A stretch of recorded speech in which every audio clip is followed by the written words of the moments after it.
Okay, did the construction workers do this on purpose? This whole antique bottle just sitting right on top next to where they dug this out. Manufactured by the Charlize Hires Company, Philadelphia, USA. This was just sitting there. I'm walking by and I look down and I see just a whole antique bottle sitting there.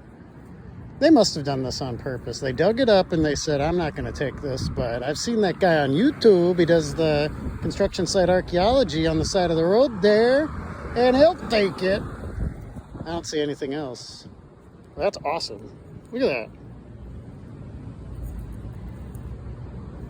Full of dirt. All right, I don't know what this is on my hands now.